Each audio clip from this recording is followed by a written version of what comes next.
because I do 1,300 crunches and sit-ups 4 times a week. What's a dose?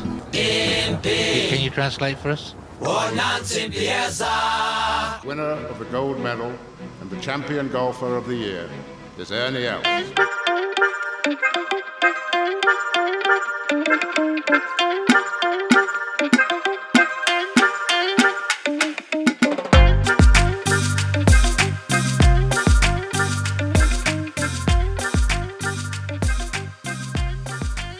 Try and keep this under an hour.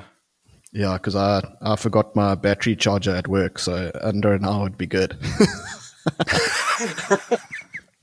Big pressure.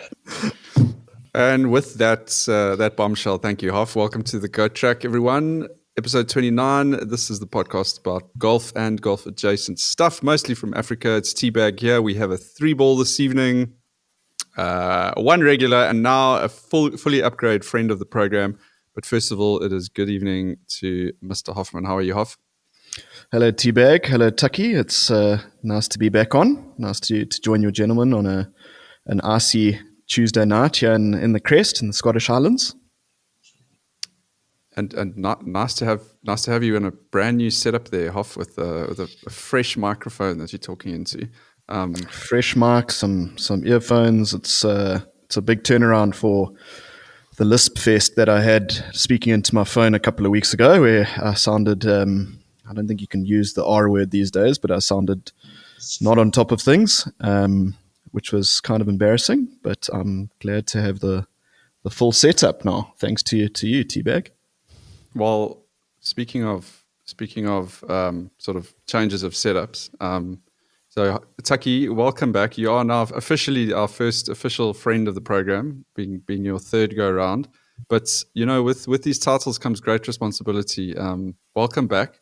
Do you have anything to apologize about from your last appearance? I've got... Thanks, T. Firstly, thanks for having me, guys. I've got a massive apology.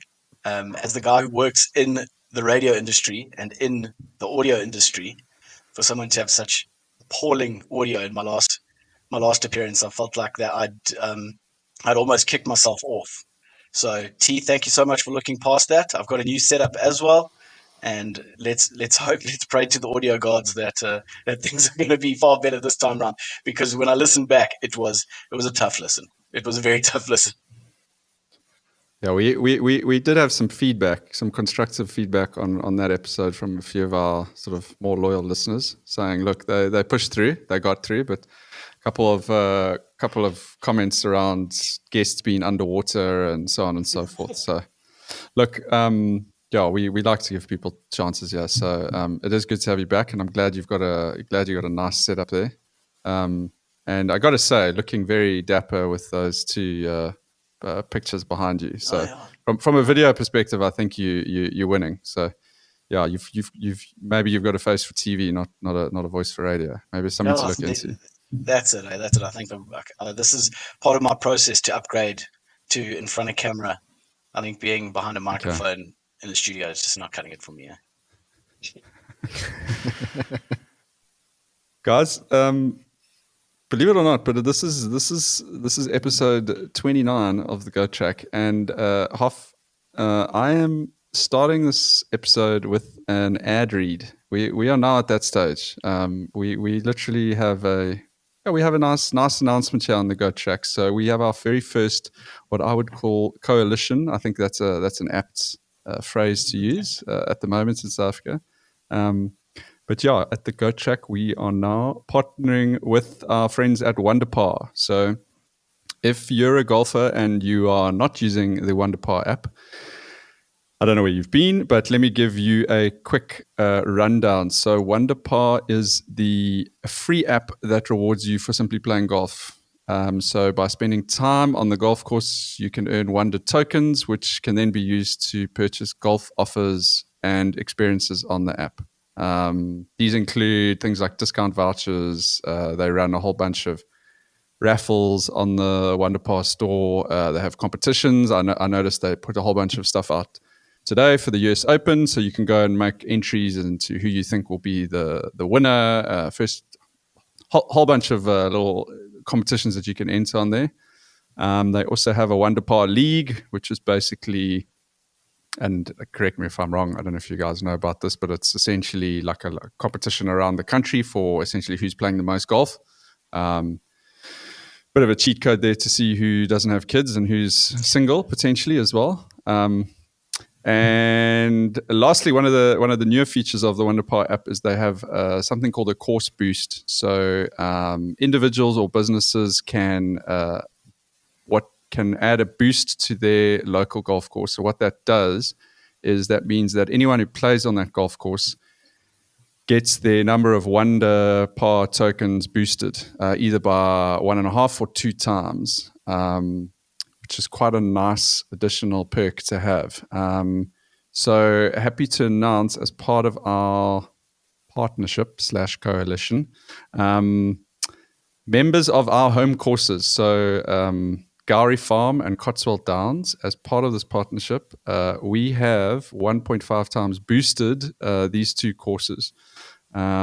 So anyone who plays on these courses, essentially, if you play 18 holes, essentially you earn roughly 60 Wonder tokens.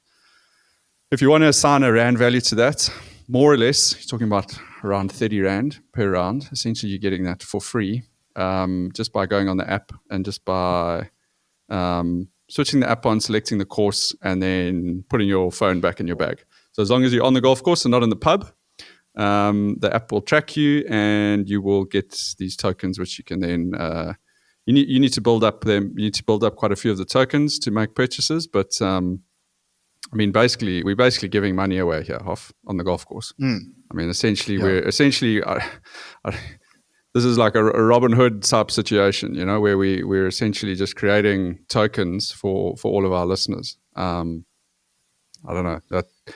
But maybe not commercially the best business plan, but that's what we're about here. We're giving back.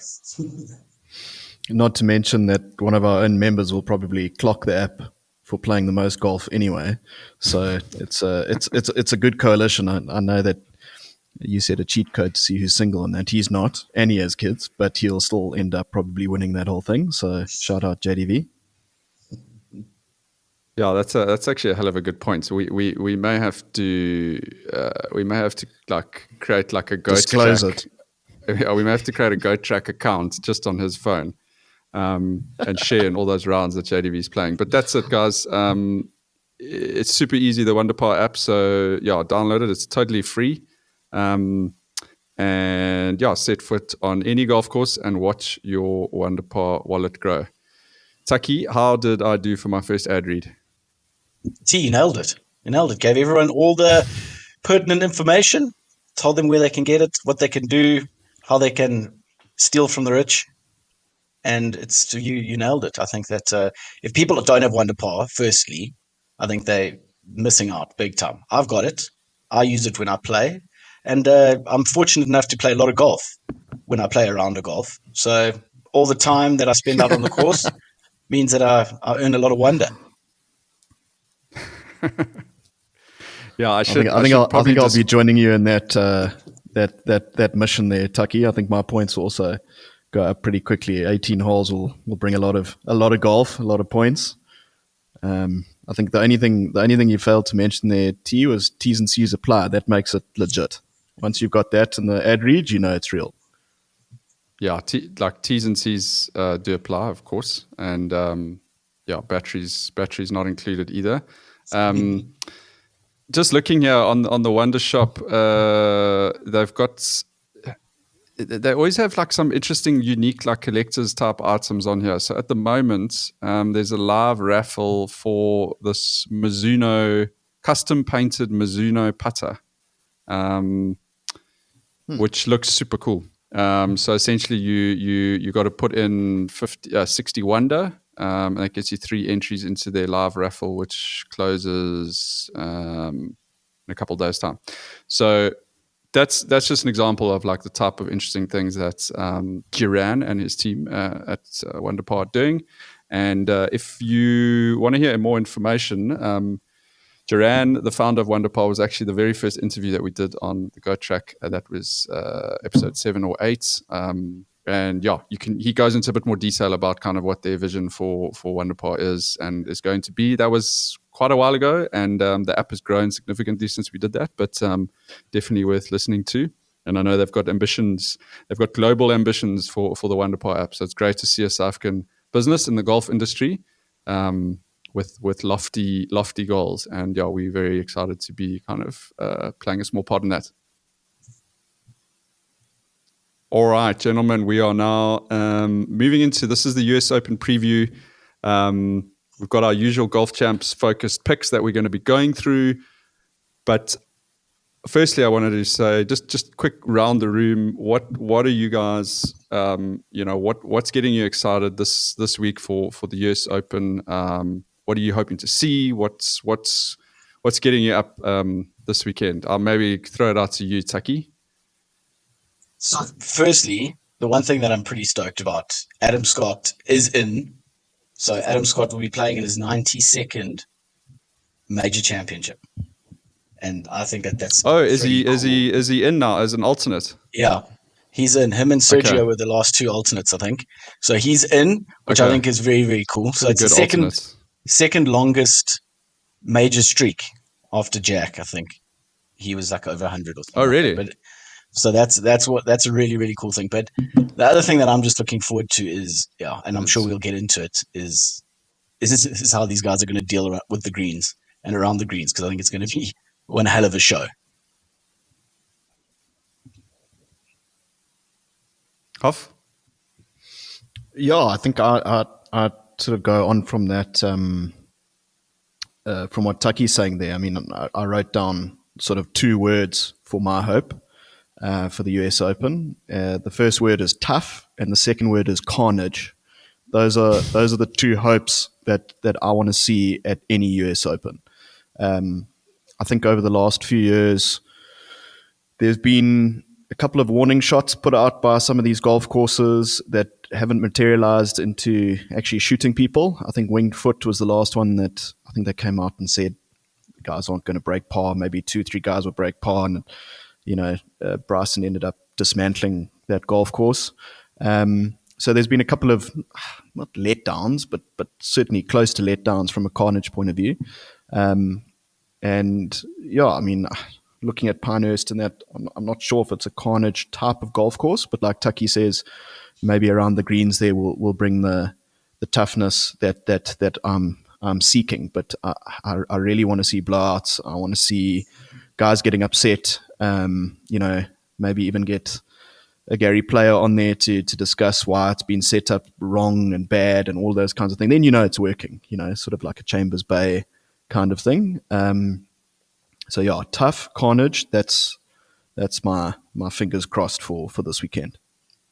I think what you want is you want guys coming out complaining, and then you want Gary to have a rebuttal, to come out and say, you guys are just not made the way we, back in our day, this was what every single course looked like that we played, and you're like pampered. And, we want some dialogue sort of midway through the tournament from some of these old buddies, just sitting back, laughing at these like pampered dudes just hacking around. I want to see flipping 4 putts, 5 putts, guys chipping up, coming back down to their feet, chipping up, coming back down to their feet, guys getting frustrated.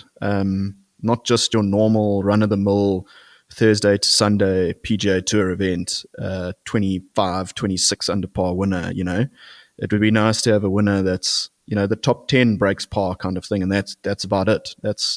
Be nice to go back to those days. Hoff, if that's the type of golf you love, I really would encourage you to come to the Gowrie Club Champs next year. The thing is that you can fill your cup up there with that.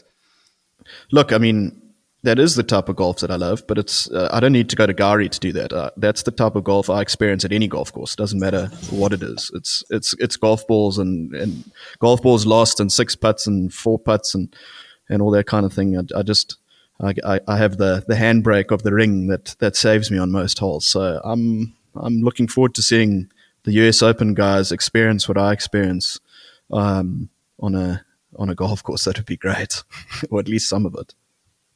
Yeah, I think I'll sort of echo, what you guys are saying. I think specifically related to Pinehurst, and I'm going to do a little bit of a dive into Pinehurst now. But it is a golf course which has significantly variable features on it, particularly in the penalty areas. So you have two big features at Pinehurst. You have the rough, or essentially the lack thereof. The rough is basically waste areas, which is made up of sand, these clumps of wire grass. And what that does is that brings a massive unpredictability to the type of lie that you can get. And so you hit it in the rough, you could be 5 meters off the fairway and you could be absolutely stone dead within the wire grass where you've got to literally hack it out sideways, or you could literally have a lie where you could hit it onto the green. You could have like a sort of low, sort of like a sand bunker lie. So, and I think what that unpredictability does is it's going to get under the pro skin. Guys are going to be moaning, they're going to be complaining, it's unfair, why does he get a good lie? My ball's dead, and over 4 days, that just gets rid of that just separates the men from the boys, And I think for me, what I'm interested to see is, I think the winner, and we can obviously talk about, there's obviously one particular person who's overwhelmingly favorite, but I think anyone who's going to do well this weekend, let's put it that way, and let's not say the winner, but anyone who finishes in the top 10 is going to have to be seriously mentally strong, because you're going to be dealing with like adversity. It's going to happen. Like you're not going to hit every fairway, and you're going to get a crappy lie where you're going to have to hit backwards or whatever, or your ball's going to be half a foot from being perfect on the green, and then it's going to roll off and down the side. The second kind of feature that is going to get under guys' skins are the greens, which are sort of what they describe as like upside down sources. So essentially they basically designed to like repel balls that are not hit into like the absolutely perfect part of the green. Sounds ideal. And by repel, yeah. So sorry, by repel, it doesn't mean they're going to just run off into like some rough, which is right next to the green, which is what like 80% of the PGA Tour courses look like. No, this is like short grass for like 30 meters running down a hill from the green. So it's tasty. It's so tasty, and there are going to be so many balls that are like so close to being good, and they're going to run like they're going to end up like 50 meters from the hole. And like how are the pros going to respond to that over 4 days? That's what I'm looking forward to. I'm with you. I was watching that 100%. the Friday did a thing on Pinehurst. I was watching it today.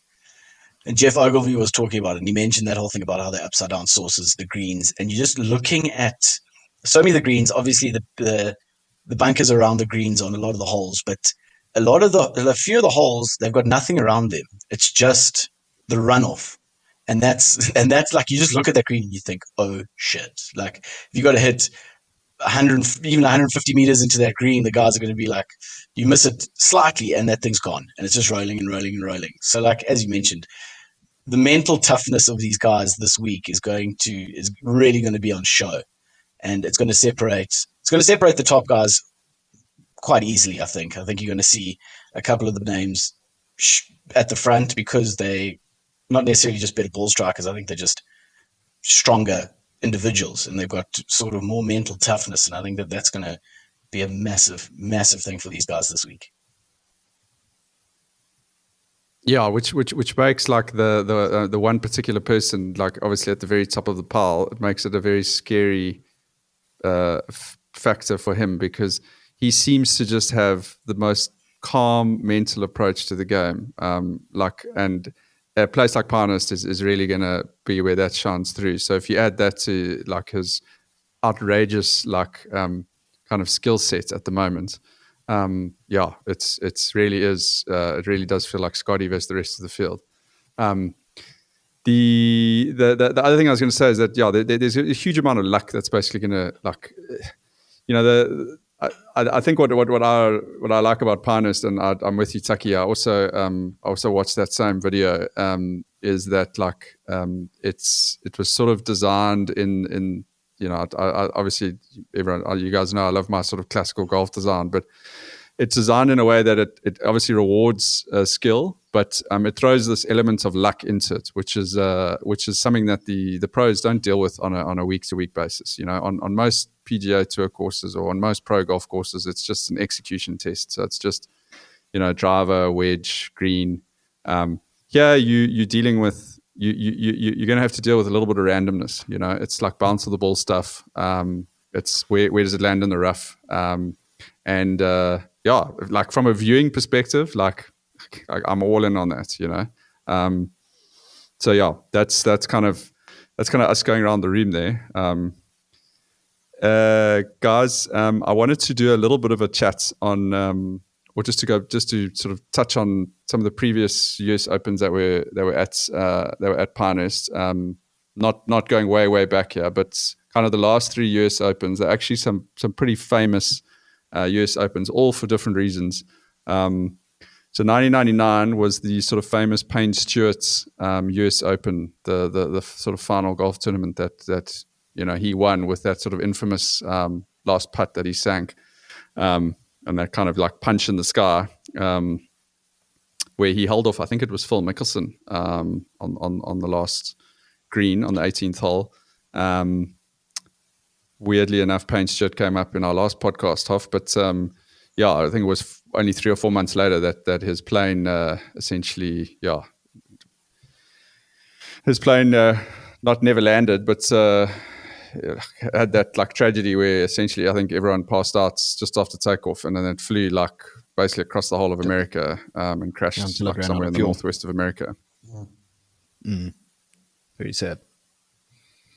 Then 2005 was not really the most famous winner, but there was a South African element to this one that I wanted to touch on. So this was Michael Campbell. You guys remember Michael Campbell from New Zealand? He won in 2005, like basically right almost towards the end of his career. One of these one-off major winners. But this was the year that Retief Goosen had a complete implosion in the final round. He was the defending champion. He'd won the year before at Shinnecock, and he entered the final round with a 3-shot lead. By the 4th tee box, that lead was gone, and he would never, ever regain it. He shot 40 on the front 9, and the bleeding continued with a 41 on the back 9 to sign for an 81 and one of the most notable final round lead meltdowns in major history. Tough. You don't hear about that, African. It's an underrated meltdown. Incidentally, his playing partner that day, who was in the final group with him, was Jason Gore. You guys remember that name? Negative. No. Okay, he basically was actually like very, very high. Like what I say, high ranked. He played like on the Corn Ferry Tour most of his career, but he had this like Cinderella week where he qualified for the US Open, and then he made it into the final group with the Goose. And Gore ended up doing even worse than Retief. He shot 84 to slump from second place to tie 49th. And their combined score, the Goose and Gore's combined score of plus 25 is the worst showing by a final pairing in major championship history. Yo, that's a hell of a record. They famously, on the 16th tee box, they famously had a $5 bet between them on the final 3 holes because, in Gore's words, there was nothing left to play for. Gore would go on to lose that $5. Well, at least South Africa won something that day. Yeah, and then 2014 he's playing on the seniors tour these days. Jason Gore, sizable fellow. Yeah, he was a tar 42nd at this last event for that Ernie Els one. So yeah, don't know how well he's doing on the seniors tour either. But still hustling, eh? Didn't get an exemption into Pinehurst. Like look, he still seems to be eating, so that's must be doing well enough. Positive signs. 2014 was the Martin Keimer victory at Pinehurst. It was kind of famous just for the fact that it was so one-sided. He entered the final round with a 5-shot lead, and he ended up winning by 8 shots and I've watched some of that final round again. The guy basically putted from everywhere. So we talk about the short grass around the greens and the slopes and that.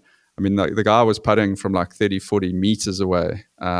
Apparently he had a little bit of the chipping yips, and he just putted everything absolutely dead. And yeah, he was like basically just playing a different golf course to the other guys. So yeah, one of the bigger US Open victories, 8 shots, 2014. What's amazing about that is it's almost like Louis' win at the 2010 Open, where if that's an American, those guys, all the golf guys in America are still talking about that. But because it's Kame, he's not an American, Louis, South African, you don't hear it more and more and more. But as you say, it was, he ran away with it. And to go back a step to Michael Campbell, so a little fun fact around Michael Campbell is that up until that point, for many, many years, Tiger's caddy was the number one earning sportsman in New Zealand. And when Michael Campbell won that US Open, he temporarily went, what's the guy's name? Steve Williams. Steve Williams. Steve Williams. He temporarily went above Steve Williams as New Zealand's top earning sportsman now. Bearing in mind that they had Jonah Lomu and, all of those rugby players in that day, and those guys didn't come close. I think it's quite interesting. I was actually quite stoked for Michael Campbell. I mean, he didn't really do much after that. A little bit of a PGA Championship kind of champion, especially in those days. But it was nice to see a major champion from New Zealand. Is he in my sort of recollection? Would he be the only major championship winner from New Zealand? I don't know the answer to that definitively, but I think a wild guess would say that would be in the affirmative. I don't know too many stories of New Zealanders sort of running away with things over the major championship Tucky, history. who would you guess is the highest earning New Zealand athlete at the moment?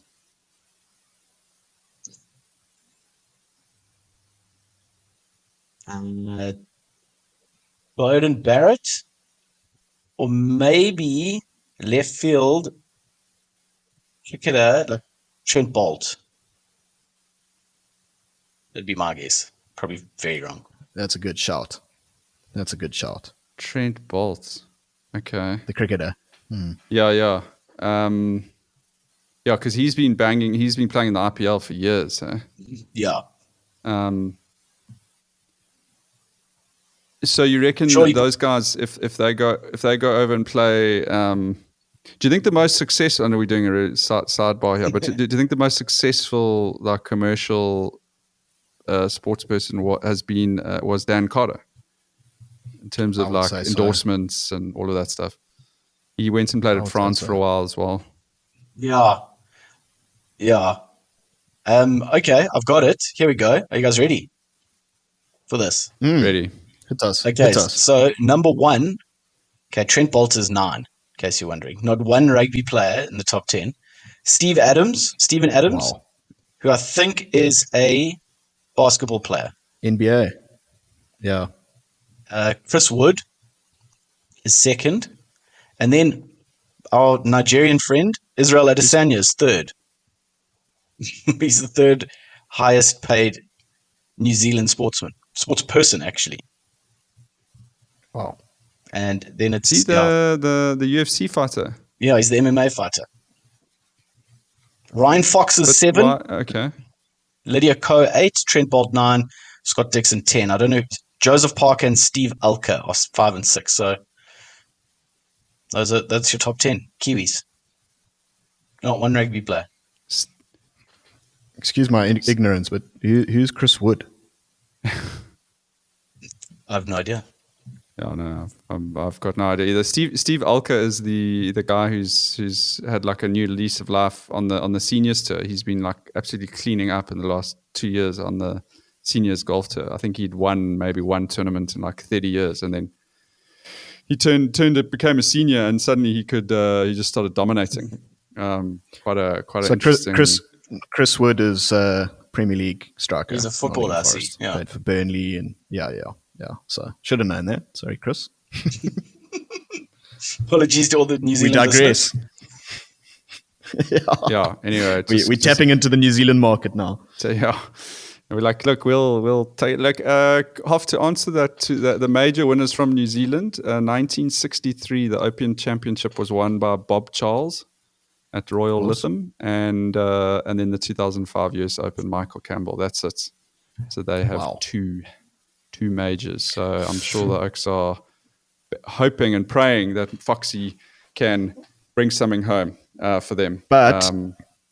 But there is some South African history at Pinehurst, though, apart from Retief Goosen's meltdown, is a senior US Open win for Simon Hobday back in 1994. So maybe that bodes well for a few of the Saffers, a Dean Burmester or the like. Unlikely, but yeah, it'd be good to see those boys up there. That's a really good nugget. I didn't have that one in my deep dive research that I did, Hoff. So thanks for that. Always good to have a bit of Safa history. I thought you were going to mention that it was one of the courses that influenced the design of Gowrie Farm, but that's obviously not where you were going with that. A lot of sand. Waste areas, yeah. Guys, let's get into our picks now. It's great to have the golf champs.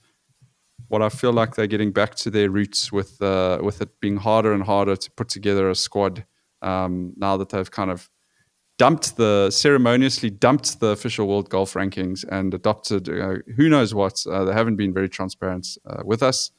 We have sent several requests to their PR team. Just joking, but yeah, we do not know what they're basing these rankings on. But I think when you look at them, they're sort of more or less reflexive of the current state of affairs with pro golf.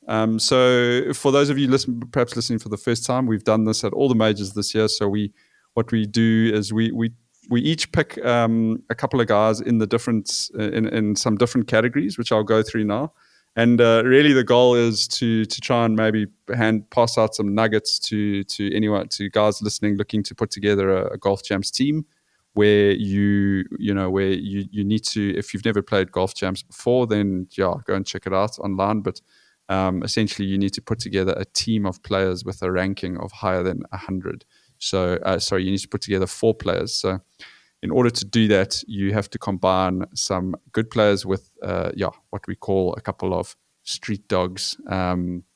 In order to get your ranking above there, and then your score is basically the combined score. I mean, the real goal is to get 4 guys through the cut, and then it's almost like making the halfway cut at Nchanga when you're doing the comrades, and after that you can maybe start setting your sights on a prize. But honestly, just making the cut, and particularly in this US Open, I think it's going to be brutal because there's going to be some top dogs who are not going to make the cut, guys. So there's going to be a lot of disappointed golf champs guys out there, So what we do is we have some categories which are we've changed it now to 3 categories. So we have our street dogs. These are guys who are ranked higher than 60. Is that right, Hoff? Did I get that right? Yeah. 60 and above. So street dogs. So their ranking is higher than 60. And normally what you might be looking for just one guy, possibly in this category. There's lots of different strategies with golf champs. You can pick 4 guys of 20 odd, or you can pick one guy of 100 and whatever, and 3 really top guys. So we're looking for street dogs in this category, and we're going to go around the room. The rules of the game are that you cannot make the same pick as one of the other guys. So if guys do have the same street dog, then you're going to have to zig and zag and pick another one. But we are going to go. There's 3 of us, so I'm going to start. I'll start with you, Hoff. Give us your street dog. I mean, looking at the 60 and above. There's some tough ones. I'm not going to lie. Well, not tough ones. It's tough to make a pick. I'd originally gone historical. We spoke about him earlier, winning at Pinehurst. He's obviously had lots of injuries, but he's played well at the last live. So I was going to go for Martin Kama, but I think he's maybe a little bit too far down the list. So I'm actively removing him from my Golf Champs team right now, and still need to replace him. Well, you're our live sort of correspondent, Hoff. Is he actually playing well at live? He did in this last event, and he has been playing slightly better, in general. When I say slightly better, I mean he has been coming last. He hasn't been, withdrawing or anything like that. I know he's battled with a wrist injury, which has set him back for a number of years. But shout out Sean de Villiers, who sort of tried to talk me into Martin Kama being a proper option at the US Open this weekend after I think we were a couple of tequilas and bottles of wine down this last weekend. And he obviously did a bit of inception into my brain for me to actually pick him, but I'm not going to pick him. Long story short, I'm going to go for someone that I've gone for in the past. He's ranked number 66 on Golf Champs, and we've spoken weirdly in this very podcast a lot about New Zealand, and I'm going to go for Ryan Fox. Okay. It's a great pick. Seems to be a bit of a weird bug I'm just on the Golf Champs website now, because there's actually two people ranked at 66. I don't know if you guys have seen that. And at 65. So, because when you said 66, I went to Robert McIntyre, and I thought, I don't remember you picking him before. So anyway, shout out the Golf Champs team, the IT team. I'm sure we'll be onto that late in tonight, sorting out that little crinkle. Okay, Hoff. Is it just a gut feel on Fox? What's his form been like lately? It's so difficult with this category, looking through these names. He kind of felt like, I mean, he did well on the PGA Tour event the other day. Did he win it? I can't remember. I don't watch much PGA Tour golf anymore. No, that was Robert McIntyre, right? But I mean, you never know really with these low ones. And if you're going to go with the strategy of picking three good guys at the top, then you need to get out there and put it on the line. I mean, probably shouldn't be taking advice from me anyway, who came, I think, 5th to last in the PGA Championships Golf Champs. So I survived relegation, but only just. And that was because I tried to go traditional and not, do what everyone else is doing. So probably not best to listen to me. So probably not a great pick, but there we go. Ryan Fox, it is. So Tucky, just to give you a bit of context there. So we were talking offline before about how we've got, and I'm going to actually must go into it now about our Go Track membership. But within that membership, the 40 people who've signed up in our Go Track membership, Hoff came 40th. And was the official wooden spoon, the inaugural Go Track wooden spoon winner. So, Hoff, if you haven't received that wooden spoon, I'm certain that the courier guy is on his way with that branded wooden spoon for you. So, looking forward to seeing you rise up from the ashes. Honor and a privilege, T. Honor and a privilege. Maybe it's a good time to just briefly do a sidebar on our Golf Champs, guys. So we have set up a Go Track membership site. This is outside of the Golf Champs website, but the goal here is that we are really keen to build sort of a community of golfers around the Go Track. We've had a lot of kind of good feedback from people who engage with us on the podcast and on Instagram, and we were trying to think of what the best way was to try to create, I don't know, some kind of like community space. We've spoken about doing events. We've got a couple of ideas floating around, but anyway, to start off with, we wanted just to create a sort of like a free membership structure. So all we ask is you guys sign up with your email address, and we will put those links out. But if you go and visit the goattrack.co.za, then you will essentially find it. It's all really, really easy. Join there, sign up for free, and then you can get the pool code for the Golf Champs pool this week for the US Open. It's a private pool, but you'll see the pool password on the website once you've signed up as a member. And yeah, we've got some good prizes that are going to be coming out. We've got the guys from Wonderpar have provided us with some giveaways, and we're also going to have our usual House of Golf voucher that we're going to be giving away to the first place person in the Go Track private pool.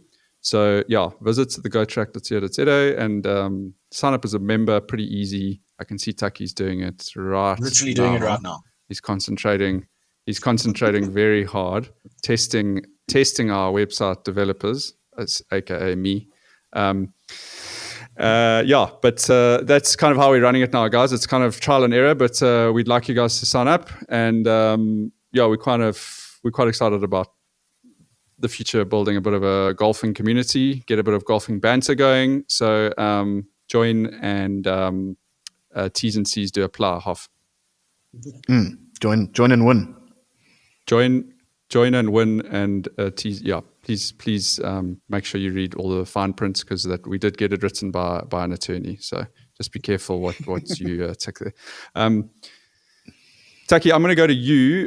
Who do you have in that category? That's 60 and over category. Okay, yeah, it's a fairly substantial category. I ignored the guys down the bottom. It is. They had no photos. All these guys without their photos. I couldn't trust them. So, like Omar, but I see Omar Morales has got his picture, but he's not. He wasn't in my wheelhouse. Tiger's there. Eduardo Molinari's there. Just sorry, Tucky. While you're talking about photos, have you seen the photo of the South African representative Casey Jarvis I'm at looking number at it 118? right now. He looks about 12. It's incredible. Like, I really encourage everyone listening. If you don't know, we have certainly I have adopted Casey Jarvis as our shining light as the future of South African golf. Hopefully, super stoked that he's qualified, playing in his first major. But Golf Champs, come guys, South African. I'm sure you can find. I'm sure you can find a photo of him. I mean, I don't even know if they would have permission to use this photo. Like, if they asked his parents, is it okay if we use this picture on a public website? Because he does look about 12 or 13. So just the other guys. Sorry, Tucky. I was looking at. I wanted to. I don't really know. I didn't really have too much of a plan going into this pick, but obviously Bob McIntyre would be right up there, having won in Canada a couple of weeks ago. I think Adrian Morong's been pretty good on Live recently, but I went with a slight South African connection here. I've gone with Eric Cole. His dad, Bobby Cole, South African former professional golfer. He's ranked 72. Look, there's no form or anything to this pick, but he's my man. He's my man in that category. So Eric Cole, just with the South African connection, I've gone with him. He's my street dog. He had a really good year last year. It wasn't it his debut year last year, even though he's like in his mid-30s, I think. This year's been a bit more mixed, but I think he missed the cut at the PGA. But he was in tie 40th at the Memorial. Okay, so it's a really a gut feeling. It looks like a bit of a complete gut feeling. That one. Okay. Yes, I was really hoping you guys would have a bit more to say about your players, so that I could still make my pick, because as I mentioned, I'm kind of ad-libbing. I'm desperately searching through stats websites while we're talking, looking at. Maybe what I'll do firstly is I'll just shit on Hoff's pick. I didn't want to do this, but he obviously can't go back and change it now. So Hoff, from everything I understand from Pinehurst, is that distance off the tee is one of those courses where it's kind of negated at this course. So you can have long guys, short guys. I mean, I think Tim Clark finished second here in that year that Michael Campbell won, second or third. So distance of the tee is not a factor. But what is quite a big factor is driving accuracy. And then obviously your short game around the green and that. And if you look at Ryan Fox's profile on Data Golf, the one glaring weakness in his game is driving accuracy. He's negative 1.5 strokes gained in driving accuracy. So just throwing that in there while Thank you, T. Thank you. Well, we're putting you on the clock now. We're putting you on the clock. 5 seconds. 5 seconds for a street dog. Yeah. Okay. I think I saw mine earlier. No, wait, sorry, I changed that. Yeah, this is not looking good.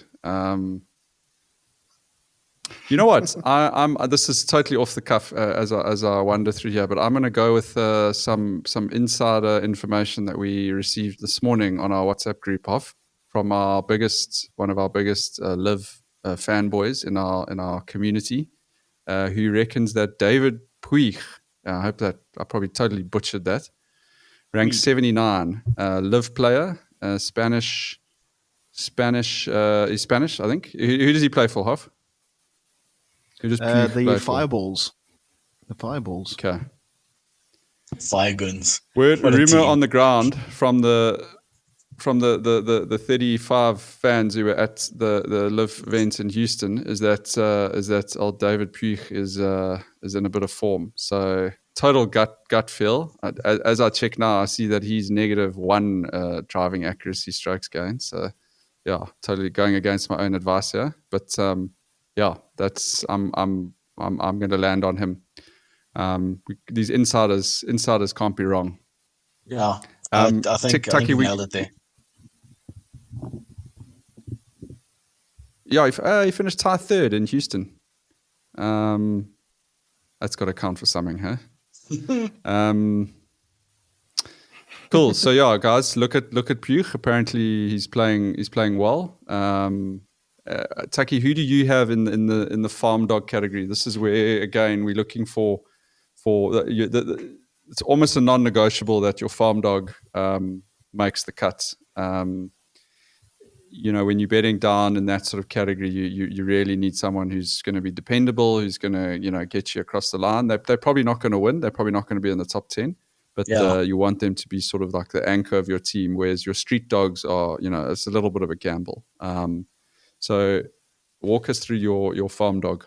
Okay. So I had two options here.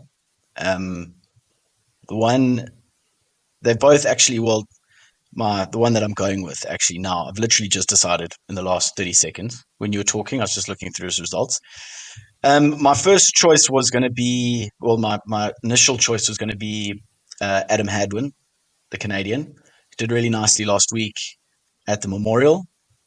I thought that, good player, did well in a big PGA Tour event. But I've changed my mind.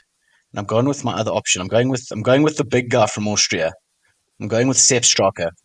He has been in some fine form.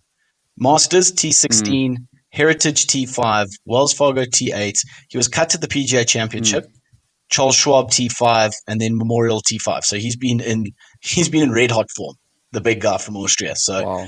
I'm going with him. He's my farm dog. I really like that. He's got good driving accuracy numbers, positive 1.8 strokes gained there. So yeah, that's a hell of a great pick. Thank you, Tucky. These are the type of nuggets that our listeners are looking for. Yeah, I don't know how he's going to fit. I don't know how he's going to fit into my golf champs team though. That's my only problem. He's ranked 28th in golf champs, but the way that my team's set up, he doesn't fit in at the moment. So I'm going to have to the profile of what you're looking for. Rejig some stuff to slip him in there. Look, he's quite a big guy. Hey? He's not slipping into much easily. You have to make it big enough gap for him, I think. Yeah. but he absolutely meets the criteria of the look and the feel, the aesthetic of a farm dog. So yeah, well done. I think you've absolutely crushed that one. I can't see a better one in front of me here. But I suppose that I need to pick ahead of you, Hoff. So as I scroll through the screen here, I looked at Siwoo Kim and Shane Lowry. You guys know I love a bit of Shane Lowry. Brooks Koepka is obviously in that category as well. Hoff, what can you tell us about Brooks at the moment from a live perspective? Is he playing semi decently? I mean, all we need is semi decent. I actually don't know, T. Hoff, I've been come off on. the live radar for a while. I know, very, very disappointing. And the problem with Google is that it doesn't seem to bring up any kind of live results. All I can tell you is that he had a tied 26th at the PGA Championship. And he finished T9 at Houston. Okay. So his last 4 results have been T9 Adelaide. He won Live Singapore. He finished T26 at the PGA Championship, and T9 at Houston. So he's not out of form. When you talk about mental, we talk about the mental game at Pinehurst. I would say, and I think that he has the right mental fortitude to tackle a course like Pinehurst. So good play. I mean, he's still considering he's like a 2-time US Open champion. I think that's correct. Then at rank 43, it's pretty good value. So you know what? That's going to be my pick. I'm gonna go with Brooks. It's a bit of a, I don't know if it's a cop out. I was going to go between him or JT Poston, but JT Poston is a good pick. But you're talking about 2 different. JT Poston is only ranked 2 places lower, and I mean he's having a good season. But when you're talking about sort of major championship quality, I don't think you can argue that Brooks wins that battle 9 times out of 10. So. Pretty easy one, but that's my farm dog, Brooks Koepka.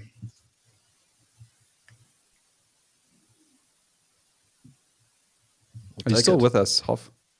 Yeah, I'm trying to decipher some results here to see who I can choose as a farm dog, because while you guys have been talking, I think I've changed my Golf Champs team about 6 times. Okay. Because every time I put a guy in there and I research it further, I found out that he's either injured or his record is bad. And then I started seeing names like Alex Noren and bloody, what's his name? Russell Henley. They're flipping far up this leaderboard. But anyway, that's a story for another day. So my farm dog, okay, so 21 and above. Interesting name at 21, Christian Bezuidenhout. I saw that, yeah.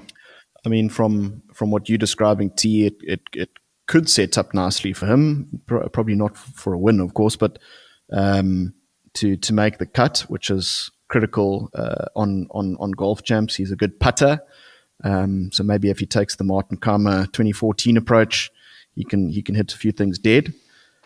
But I guess at the end of the day, I am going to settle. He had a really good finish this weekend. He finished 3rd, I think. Yeah. You see, cashed now a nice $1 million check, I saw. You're moving me in that direction. But, I mean, Matt Fitzpatrick is a good shout, I guess, at 26. But I'll settle for a South African. South African who's been doing well on Live. I think he's probably our greatest hope, although I don't know if he fits the brand for accurate driver. But I'm going to go for Dean Burmester. I think it's nice to have some South African flavor, and it was either going to be Burmester or Sea Bears. But I will settle on Burmester. He's also 25th, so that gives me a few more points to use towards the top guys, the purebreds. So Dean Burmester. Okay, interesting. I think I'm gonna save my Burmester takes for just when we talk about the top South African a bit later on. But it's a big category, that farm dog category. Yeah, there's some. It's going to be really interesting to see how people go about putting their golf champs teams together, because I don't know if you guys are going. I mean, I think probably a lot of people are going to go with the sort of 3-in-1 strategy, with sort of one kind of rankish outsider and 3 top dogs. But tough to find that rankish outsider, you know. So if you're willing to bring in like a Brooks and maybe someone like Mr. Fitzpatrick, I think Fitzpatrick's a great call. I think he might have a good week. Interesting to see what guys do. All right, guys, we are moving on into our final category now. We are hitting the prize puppies. So this is 20 and less. I mean, there's a whole bunch of guys in here that I can tell you aren't going to win, which is pretty much most of them. I'm gonna throw out some names that I do like in this category, and then I'm gonna pick Scotty. But I'll tell you the names that I do like. I like Sahith at 19. I always like Sahith. I think this golf course suits his game. I like Tommy Fleetwood at 10. I think Tommy's sort of solid kind of iron play, steady game, I think is going to suits well.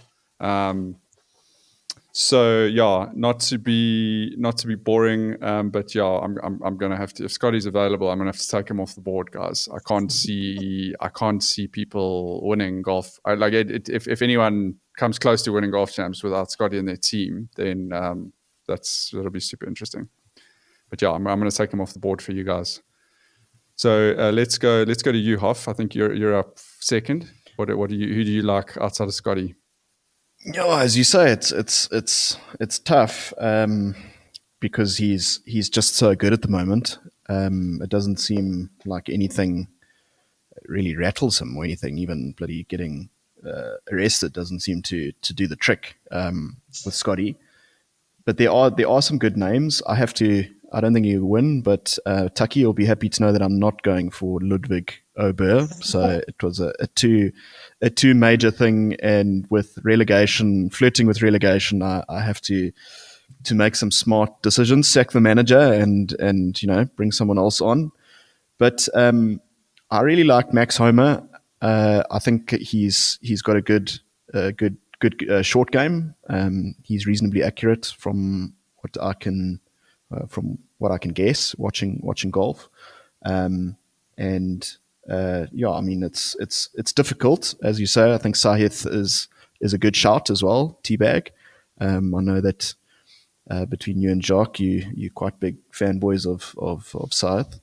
But I'm going to settle on Max Homer. I'm going to go slightly higher up the board to 16th, rather than to those top 5, top 10 places. But I think Max Homer could be a good shot. Okay. Guys, I'm just looking here. How is Russell Henley ranked 8th? That's what I said earlier. No idea. It's weird. I don't know where he's come from. Also, Alex Noren is also very high, and I know he hasn't been in bad form, but I mean that high is a bit mind-boggling. Listen, Russell Henley always pops up on a major leaderboard in the first 2 rounds. But then he pops down. Yeah, look, I'm looking at his results. I mean, pretty solid. T23 at the PGA, finished T27 this last weekend. He does have very good driving. I mean, I know I'm putting a lot of weight on this driving accuracy number, but he's actually got a very, very, very, very good all-round game, except that he's not long at all. He's got negative strokes gained distance. So maybe a good play. It would be interesting to know. It would be interesting to actually have a look at what his odds are, because there's no ways he's the 8th favorite from an odds perspective. Might be worth betting him for like a top 20. He's usually a prime candidate to either win or do well in those like first 3 or 4 PGA Tour events of the year when they all the new guys are coming from the Corn Ferry and that kind of stuff. That's where you see Russell Henley, like the Sony or that Farmers one, or those low grade events. As you say, I don't think he'll stay up on a leaderboard too high or for too long. He did pretty well. I remember when John Rahm won at Torrey Pines. I think Russell Henley was either in the final group or he was in the sort of one or the two last groups. I remember he hung in that US Open quite a bit, and he's like a rich man's Seabears. He's like a bit of a cash machine. But he doesn't get a lot of like top fives. He gets a lot of top tens and a lot of top 20s. So yeah, solid. I mean, if the problem is like, are you going to waste number 8 ranking on someone who's going to be like top 20, top 30? I don't think so. Well, maybe Tucky will change our minds. Yeah, maybe we've changed Tucky's mind. Maybe you have, but I doubt it. My decision was, I was just going for the prize, like the prize of the prize ponies here. I knew that I wasn't going to get first pick, so I knew that Scotty was out. My next idea was it was either Xander Schauffele or Colin Morikawa. Like, obviously, we know that Xander won the PGA Championship, hits the ball unbelievably well, putts incredibly well, but I think I'm going to go with Morikawa. I think that he is trending in the right direction. I think that his game it's like, I think if the situation was a little bit different in terms of like Scotty, you remember when he was rattling off those wins a couple of years ago, and he won his majors. I think that we're getting close to that Colin Morikawa again.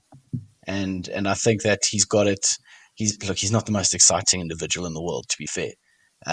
But I think that he's just one of those guys that can just knuckle down and just hits that little cut and puts the ball well and just puts the ball in the right spot.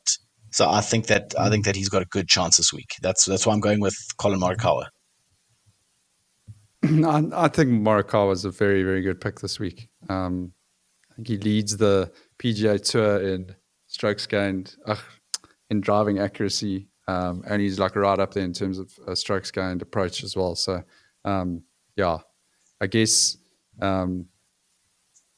it will just be down to like what kind of mental fortitude does he have, and he has won 2 majors already. So you got to imagine he's got pretty decent mental fortitude, and he's had two close calls in both the majors this year. So nothing wrong with that. That would have been my pick if you'd taken Scotty. That definitely would have been my pick, Tucky. So nothing wrong with that. Who do we have in game within a game, Hoff? For those who haven't heard before, I'm on quite a hot streak here. I've now got 4 bottles of wine. One bottle of wine and 3 promises of bottles of wine. I've taken Jock and JDV and Hoff down in both the game within a games. Who do you have, and who would you like to put them up against? Hoff? Who was your farm dog? Brooks Koepka. Okay. So we normally do our farm dogs versus each other. Yours was Burmester. Okay. Oh, okay. I like that. I like that matchup. Brooks Koepka versus Burmester. Why not? Why not TBag? Let's do it. Big guys. Let's make it interesting. Let's do, I don't know, a bottle of wine and a down, a beer down. Let's put it all on the line. Oh, jeez, all on the line. We're going to move we're moving towards a case of wine now, so it'll be easy by the end of the year. By the end of the major season, it'll just be a full case that you'll send me. The problem with tussies is that they break in those cases, so they never get to you. I thought you were going to say down of the tussies. That's no, that would be evil. Listen, that's fine. That's an easy one for me. I'm very impressed that you're taking that one. So thanks. For the good of the listeners, eh? for the for the good of the game. Guys, I sent you guys some. We're getting close to wrapping up here. I sent you guys a couple of bets on WhatsApp. So I wanted to get your input. So we had the top left-hand player at the US Open. This was a very interesting one. We had Rob McIntyre, Brian Harman, Ashkai Bhatia, and Phil Mickelson and Sam Bairstow. So who do you guys like there? I'm going to go Akshay. Just yeah, he's young. I think he'll be keen to do something at the US Open. Is it his first major? I think it could be. No, he played at PGA Champs. He played the PGA. Oh, did he? And he played Farm Dog. But I mean, as well. his rise has been, he pretty steady. He's I don't know about you guys, but he was a guy that sort of came onto the radar quite early. Through Corn Ferry and all of that kind of stuff. So I've actually followed him for quite a while. So I actually like him as a golfer. He's got that sort of Joaquin Niemann kind of, the whole body goes through the swing. I'm not really the right person to be talking about good or bad swings, but yeah, I like him. I'm going to go Akshay on that one. Well, he has a body type that proves that you don't necessarily need to be in the gym every single day to hit the golf ball a long way, because he looks like he's going to get blown over every time there's a wind out there. And he turned pro straight out of high school, I think, Hoff, something like that. That's right. He didn't go the college route. He's been super talented. I like that as well. I think it wasn't under the radar though. No.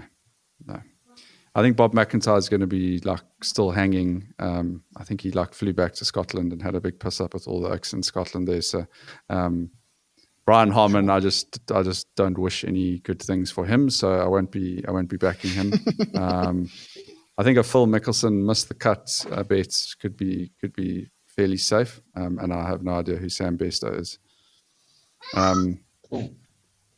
The other category we had top South African. So we've only got 4 South Africans, guys. We got Burmester, Bez, Van Rooyen, and Jarvis.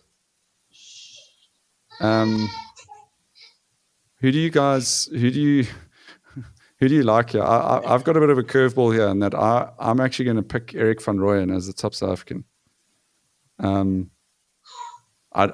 I don't like the course fit for Burmester Hoff, I got to tell you. That's why I was very happy to take that bet. I think he obviously bombs it, and that's what his biggest strength is. But yeah, we may see Dean in some of that wire grass, not being very happy. Look, I'm backing him. I really hope he does well. But sneaky suspicion, Eric Van Rooyen seems to rise up on some of these sort of different types of golf courses. So yeah, he's my top Safford pick. Obviously, shout out to Casey Jarvis. We wish him well, and we hope he makes the cut in his first major. I have taken him as the first round leader at 350 to 1. So come on, Casey. But this is a bit of a learning curve for Casey, and Pinehurst, a bit of a tough place to play your first major. Especially as a 12-year-old. It's even tougher. I've gone with Bez as my South African. I think, given his form, we know that he's just cut out for PGA Tour golf, and I think he's fitted into that environment now quite well, having been in the States for a while now. I think he's comfortable there, and I think he's got the game to just keep the ball in play, hit it straight. He putts like a demon, as we know. So I think he's going to be our best South African. As you were saying, I think Dean Burmester's got the ability to hit it off the map in all different directions, and could be playing out of some trouble this week. So Bez is my call. Eric Van Rooyen, I haven't seen enough of him lately though. That's the one thing. Is I haven't really seen him on leaderboards. I don't know how he's sort of gone basically since he won. So coming in under the radar, that's his whole strategy. That's what you're going with. That's fair. Fair. We'll give him that. He's just he hasn't missed a cut in quite a while, and he's just been finishing sort of T30, T40, just just staying out of your radar, just so that when the time is right, and when the right golf course comes, he's gonna strike. So I'm gonna take you. I'm gonna take EVR. Guys, thank you for these deep dive golf champs picks. I'm sure the audience is going to glean a huge amount of value out of them, especially from Hoff, who's looking to rise from the ashes of his wooden spoon. We're still finalizing the T's and C's on the actual Go Track membership site, but I think sort of 2 wooden spoons in a row, Hoff, is obviously going to be some sort of like serious punishment. I'll just have to refer that to the JDV just to see what it says in the Constitution. But I seem to remember it being quite penal. I'm very concerned. I'm exceptionally concerned. As I said earlier, that the whole team has changed. The manager's gone out the window. The goalkeeping coach, everyone's gone. And let's see what happens. Brighton were once a shit team. Now they're at the top sort of end of the Premier League, and other teams have gone that way. So, I'm not so quietly confident. The palms are sweaty a bit, and probably why I've changed my Golf Champs team about 40 times while we've chatted. But let's see. I'm ready to deal with the consequences. Face the audience like with my head held high. Guys, is there anything else sports wise that's going on that's sort of that you're excited about at the moment, or that you're totally out on? What's kind of getting you moving at the moment? Tucky, we're in a bit of a transition season here. Obviously, you're probably still in mourning. I see you you're not wearing black, but I mean, you probably recently just stopped wearing black for Arsenal's close score. What's got your attention now? What have you moved on to? Yeah, we've Arsenal's season is now a distant memory. Actually, not. It's not even a memory. I don't even know what you're talking about. I'm actually in on, well, not really. South Africa are there. I'm watching the T20 World Cup a little bit, but I can safely say that New York is not a place you want to play cricket. I don't think that pitch in New York is doing anyone any favors, especially for guys in the South African team that haven't scored a run.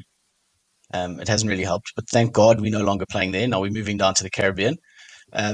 But I'm really looking forward to Wimbledon. I'm not going to lie to you, it's coming up in a few weeks' time. That's one of my big sort of winter passions is catching Wimbledon and watching the men on the grass and the ladies on the grass. But otherwise, I'm just sort of ticking along, waiting for the Euros. Hopefully, England can get to the final and not win it, just so we can laugh at them again. But otherwise, just keeping tabs on whatever's going on. Yeah, there's a lot. There's a lot going on.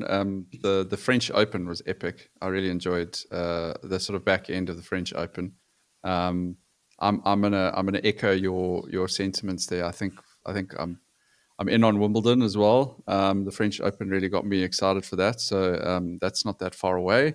I'm in on Dale Steyn. I don't know if you guys saw that video with Dale Steyn pretending like he hadn't played cricket before, and getting an American to coach him in the nets. That was good content. I'm kind of weirdly in on this USA Cricket World Cup vibe. Look, the pitches, that New York pitch in that has been a disaster, but yeah, it's cool to see a whole bunch of different countries there, and yeah, a couple of upsets, and I think T20 is the one format where you can get like a USA or a whatever, Holland. I mean, geez, how close was it against Holland again? So in on that, I am out on, guys. This is a big bugbear for me, and this may be a deep this may be a whole separate podcast that Tucky can probably give us his expertise on. But at the end of the URC rugby, I was looking at the table, and it struck me again, why are the South African teams the only teams that have to adopt the sponsor in the name of the team?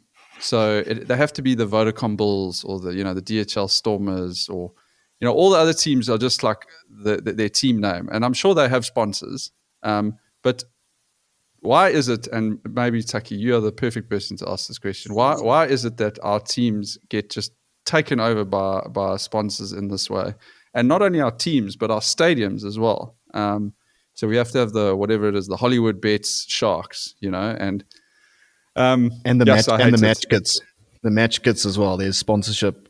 There must be about 40 sponsors all over the jerseys, the shorts, the back of the shorts. It's insane. I don't mind that. I whatever. Put as many stickers on the Oaks as you like. But why do they have to, like, does the official name have to be like the name of the sponsor in the name, and the stadium? I don't know. It's just it annoys me. I don't understand it. I obviously don't understand the whole sports sponsorship industry, but doesn't seem like the other teams need to do this. And it just seems unnecessary and takes up too many spaces on the table font. It makes it hard to read.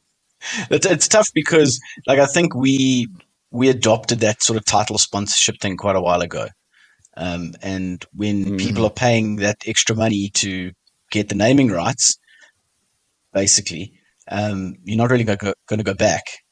Like you see, sort of like at a provincial cricket level now, where like Western Province went through a stage, and the Warriors have gone through a stage where they didn't have a title sponsor, and everyone's like, so who's sponsoring these guys? And like, what are they doing? How are they getting any money because they don't have a title sponsor and all that sort of thing? So like, I think in the South African landscape, we're not really in a situation where we, I don't know, make enough revenue from ticket sales and merchandise sales and that sort of stuff to subsidize the money that Hollywood Bets, for example, will come in and spend on getting their name on the front of the shirt and being the Hollywood Bet Sharks or something like that. So I think that's where it sort of stemmed from, is that we sort of sold ourselves quite a while ago, and we're not really going to go back.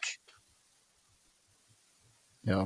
Shout out to the 6-gun grill Western Province team.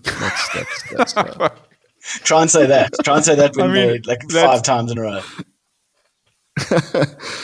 But I mean, Tucky, if you know anything about building a brand tells you is that you need to own your own brand, and by basically just selling, they're selling their name. That you're just degrading it for future value, So when Hollywood Bets goes bankrupt because they took a bet on like a live golfer who was then shot in the leg by like a some like fan or whatever, and they go bankrupt, then suddenly it's just like back to the Sharks or whatever. I just feel like I understand there being like a primary sponsor. I just think that it degrades the team by having it in their title.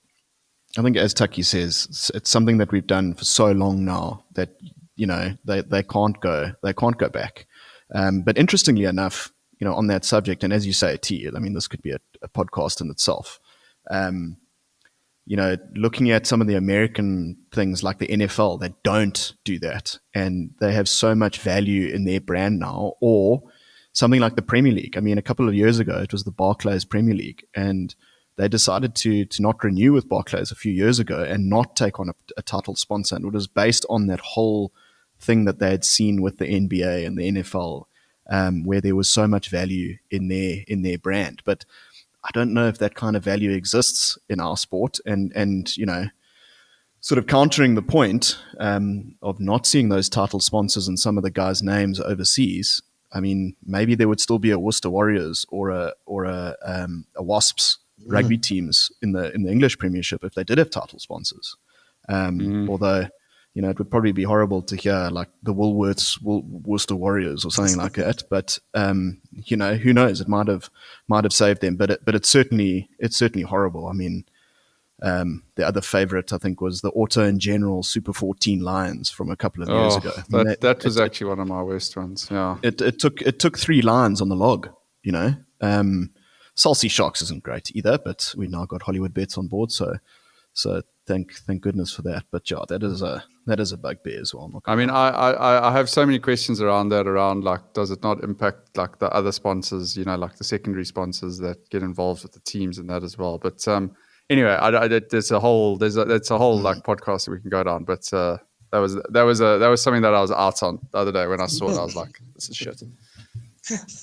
Hoff, do you have something to close us off with? Yeah, I mean, I've got quite a few things listed. I'm super amped for Wimbledon, as you guys have said. I think Roland Garros was a nice getting us into the tennis system again. Great final the other day, and really looking forward to Wimbledon. Tour de France, always a good one around this time of the year. The weather, the fact that there's now 3 guys that are competing for that title. So always get excited for Tour de France. Always think around about this time of the year that I should maybe buy a road bike and start riding. But 2 or 3 months after the Tour de France, I thankfully give that up. Obviously, Euros starting on Friday.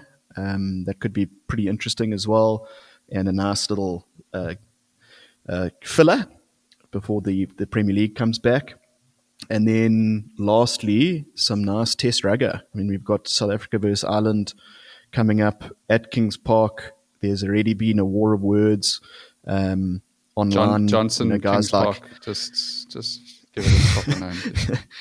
Who bets? Kings Park. Guys like Ibn Etzebeth making some comments about what the Irish guys said after their game in the World Cup. I saw Damien Dealindi said a few things about the Irish guys. So I think that is going to be an absolute firecracker of a series.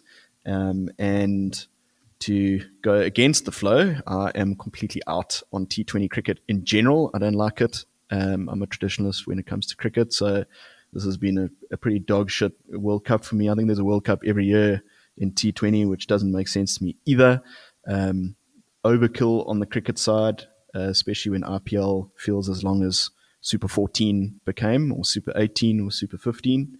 So completely out on cricket in general. But yeah, some really nice things to look forward to. And then right at the end, obviously Olympics as well, which is going to be lacquer to have Olympics back in our sort of time zone, being in Paris. That's a great point.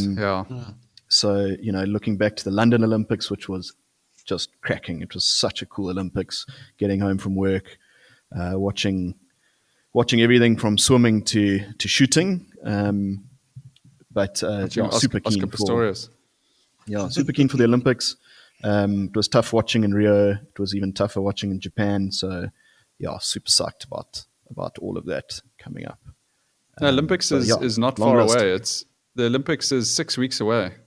So for the first time in a long time, the Tour de France is not ending in Paris because of the Olympics. So they end in Nice this year, which is going to be interesting. That's nice. That is because of the Olympics. So yeah, I think there's some cool stuff coming over the next few weeks. Sometimes when the Premier League ends, you feel like there's nothing to fill the gap, but there's certainly some good sport coming. And of course, you're right. So the European summer sports schedule is world class. And this year, as you say, we have Euro. You've got these special events, Euros, and the Olympics to add to it. So that's awesome. And then let's not forget, middle of July, we also have the Open Championship at Royal Troon in Scotland, which always produces a very good battle. I think the last time they were there was when we had that Stenson-Mickelson duel, which is probably one of the best opens that's happened in Battle of the Sons. Gentlemen, we have gone exactly half an hour over our allotted time. Wouldn't be the Go Track if we didn't push the boundaries here. But a big thank you to you, Tucky, for joining us, and just 10 out of 10 on the sound quality. You can report back to your producer at East Coast Radio and just say thanks, for sorting you out there. I think you do still have a future in radio. Thank you so much for joining us again and for diving in. Hoff, thanks very much for all the time and everything you do. Lastly, just shout out again to Wonderpar, guys. Download the Wonderpar app, and especially if you're a Gowrie or a Cotswold Downs member, or you're playing there, you get all those essentially free tokens for just being on the golf course. And then also, just to remember, just to join our golf champs and our membership pool, the gotrack.co.za, and pretty easy to just sign up there and get all the details. And there will be some prizes and stuff going out as usual. And with that, we will wrap it up. Thanks very much, gents. So thanks, Teeth. TBag Thanks, and Hoff. Tucky.